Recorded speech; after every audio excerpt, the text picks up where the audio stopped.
Tim Ferriss really needs no introduction. He is pretty much impossible not to stumble across if you're in the online business and self-help space, productivity, all that. And it all started with his seminal book, The 4-Hour Workweek. He's often viewed as the epitome of success and efficiency. So why has he admitted to struggling with depression throughout his entire life, including his period of being immensely successful, and now has almost lost interest in a lot of the practices and recommendations that he's made earlier in his career? Well, it's because he discovered something a lot more important to your happiness and well-being than financial and locational independence and maximizing efficiency. And that's what we're going to dive into in this video. Now, I want to make it clear that I am by no means a Tim Ferriss hater.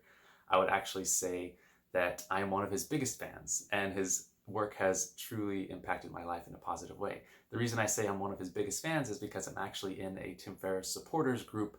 That's just a small group of people that supported him when he was trying to do the ads-free version of his podcast. So I actually agreed to pay him monthly for his content.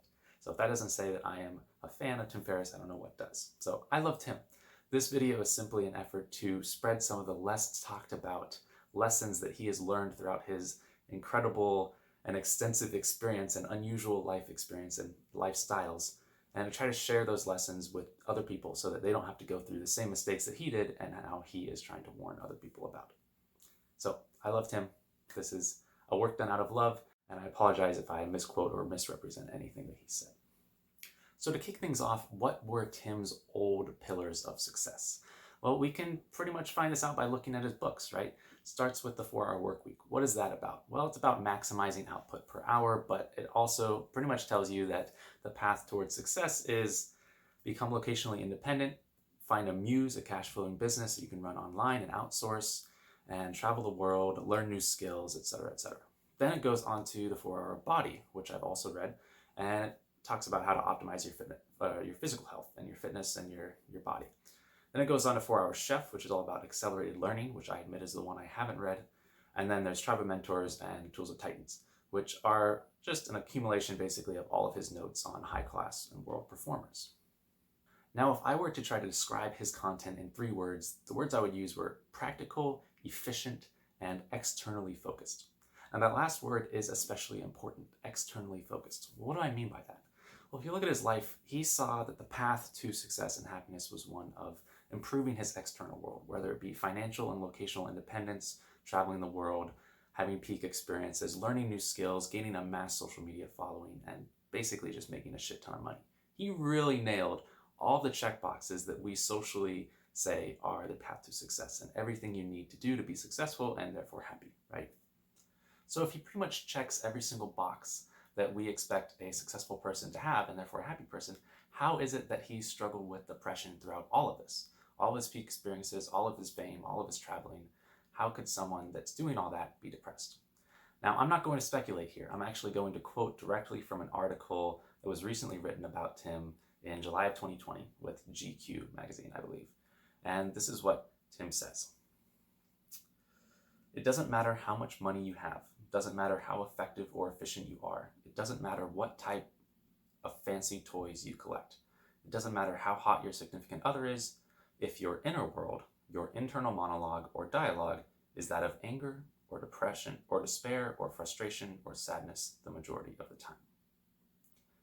Now note this contrast with what I just mentioned earlier.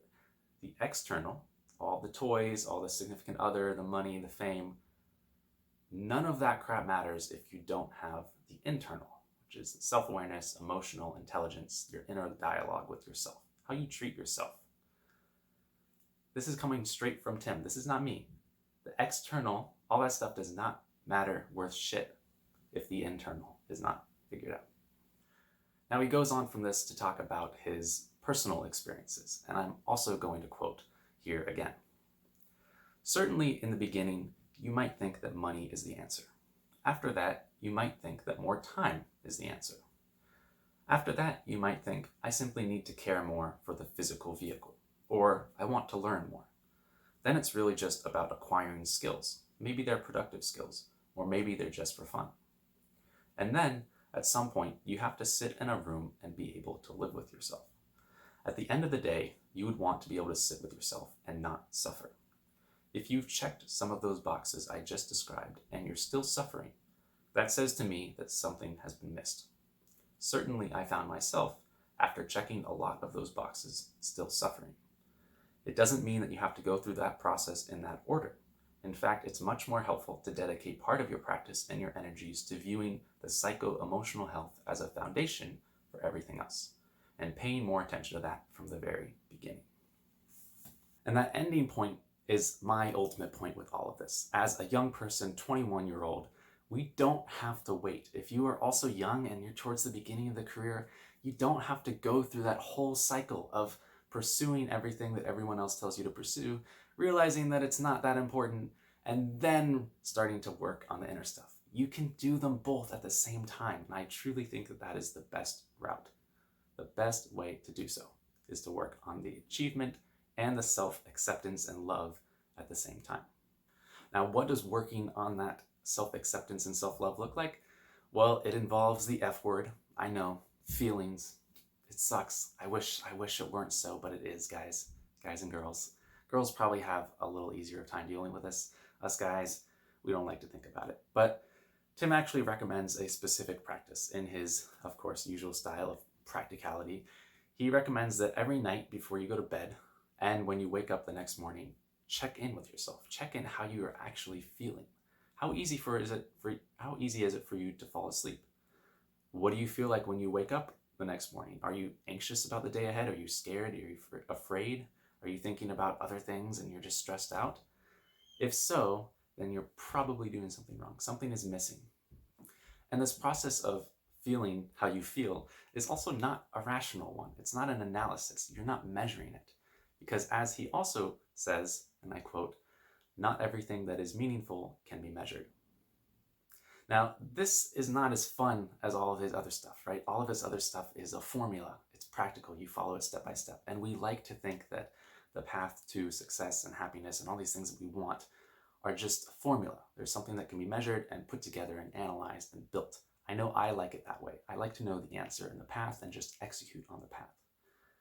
But the truth is that some things in life are a science and thrive when they're optimized and measured, and some things are an art, which are intangible and are not analyzed or rational, but they're felt and internalized fully.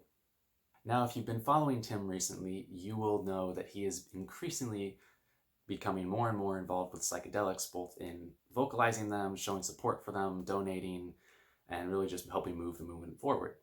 And I can personally vouch for psychedelics' effectiveness at getting in touch with this intangible, emotional, even spiritual side of ourselves to both help our well-being and our self-love and our happiness, but also paradoxically or ironically to help with our ambition and our achievement, just in a different way.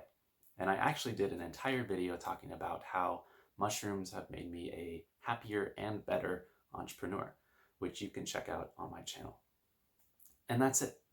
If you got some value out of this video and you know someone else who could also benefit from hearing this, maybe a big Tim Ferriss fan as well, then please share this video with them. Really, it's just trying to get people to, especially young people, to avoid making the mistakes and going down the same path as so many other people, and realizing that you can really get both from the get-go. You can achieve and you can be ambitious and successful and get everything, all the external, and you can also have the internal, the happiness, the peace, the inner tranquility, and the self-love.